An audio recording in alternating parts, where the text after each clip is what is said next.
ರೈತರ ಬಾಯಿಂದ ಕೇಳೋಣ ಅವ್ರಿಗೆ ಎಷ್ಟು ಚೆನ್ನಾಗಿ ರಿಸಲ್ಟ್ ಬಂದಿದೆ ಅಂತ ಅವರೇ ಹೇಳ್ತಾರೆ. ಬನ್ನಿ ನಾನು ರೈತರಿಗೆ ಮೀಟ್ ಮಾಡಿಸ್ತೀನಿ. ನಮಸ್ಕಾರ ಸರ್, ನೀವು ಸ್ಪ್ರೇ ಮಾಡಿದ್ದೀರಾ ನಮ್ಮ ಔಷಧಿ? ನಿಮ್ಮ ಹೆಸರು? ರುದ್ರಾಕ್ಷಿ.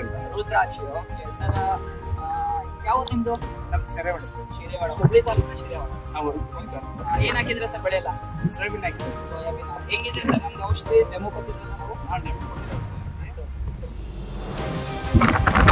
ಹೆಂಗ್ ಬಂದಿದೆ ಇಬ್ಬರದು ತಗೊಂಡು ನೀವೇನ್ ಮಾತಾಡ್ಬೇಕಂತೀರಾ ನಮ್ದು ರೈತ ಬಾಂಧವರಿಗೆಲ್ಲ? ರೈತರು ಫಸ್ಟ್ ಟೈಮ್ ಸರ್ ಕೊಟ್ಟು ಆಮೇಲೆ ಅವಾಗ ನನಗೆ ಕೊಟ್ಟು ಶಾಪಲ್ಲಿ ಕೊಟ್ಟು ನೋಡಿ ನಾವು ಹೊಡೆದು ನಿಮಗೆ ರಿಸಲ್ಟ್ ಬಂದರೆ ತೊಗೊಳ್ತೀವಿ ಅಂತ ಹೇಳಿದ್ವಿ. ಆಮೇಲೆ ಓಕೆ ತೊಗೊಂಡು ಸ್ಪ್ರೇ ಮಾಡಿದ್ದೆ ಸರ್. ಸ್ಯಾಟರ್ಡೇ ಸ್ಪ್ರೇ ಮಾಡಿದ್ದೆ. ಆಮೇಲೆ 4 ದಿನಕ್ಕೆ ರಿಸಲ್ಟ್ ಕೊಡ್ತು. ನಾವು 7 ಡೇಸ್ ಹೇಳಿದ್ರು ಅವರು. ಆಮೇಲೆ ನನಗೆ 3 ದಿನಕ್ಕೆ ರಿಸಲ್ಟ್ ಗೊತ್ತಾಯ್ತು.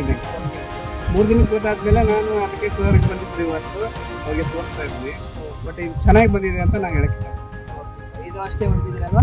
ಇದೆ, ಒಂದು 6 ಸಾಲ ಹೊಡೆದಿದ್ದೀನಿ ಸರ್. ಈಗ ಅದು 6 ಸಾಲು ಇಂಪ್ರೂವ್ಮೆಂಟ್ ಇದೆ, ಬಟ್ ಅದು ನಾವು ಇನ್ನೂ ಸ್ಪ್ರೇ ಮಾಡಿಲ್ಲ. ಮೇಲೆ ಡೌನ್ ಆಗಿದೆ ಸರ್. ನಿಮಗೆ ಸುತ್ತಮುತ್ತ ಈ ಹುಬ್ಳಿ ತಾಲೂಕಲ್ಲಿ ಬಹಳ ಜನ ಇಲ್ಲಿ ಸೋಯಾಬೀನ್ ಹಾಕಿದ್ದಾರೆ, ಹೌದಾ? ಸೊ ಈ ರೈತರಿಗೆಲ್ಲ ನೀವು ಏನ್ ಹೇಳಕ್ ಇಷ್ಟಪಡ್ತೀರಾ?